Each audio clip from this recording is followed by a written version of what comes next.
নদীতে রুহু মুবারক প্রপোজ করার পর এই পবিত্র রুহি কোথায় রাখবে পানি হযরত হাফলাইয়ের চিন্তায় পড়ে গেলেন। তাই তিনি চলে গেলেন প্রথম আসমানে, যে দেখেন রুবিজির পবিত্র রুহু মুবারক রাখার মতো বহু জায়গা নেই। এবার চলে গেলেন দ্বিতীয় আসমানে, সেখানে উপরে না এভাবে সাত আসমান ঘুরে থাকলেন কিন্তু কোথাও জায়গা পেলেন না। এরপর তিনি চলে গেলেন লামাকাব, অর্থাৎ আল্লাহ তাআলার বাড়ি ফিফার। আল্লাহ তাআলার ঘরের ৭২,০০০ বিড়াল রয়েছে। সেখানে গিয়ে হযরত আফরাইল চার পিক গিয়ে ঘোরাঘুরি করছে। হঠাৎ আল্লাহ তাআলা জিজ্ঞেস করলেন, ইয়ে আফরাইল কি ব্যাপার?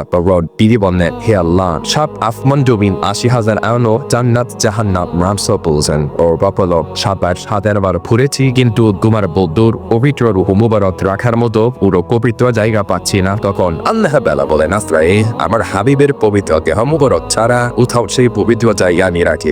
অতএব আমার হাবিবের শরীরের উপরে আমার হাবিবের রূহ ছিড়িয়ে দাও। সুবহানাল্লাহ। এরকম ইসলামী ভিডিও পেতে জাহিদ খান ইউটিউব চ্যানেলটি সাবস্ক্রাইব করে পাশে থাকুন। ধন্যবাদ।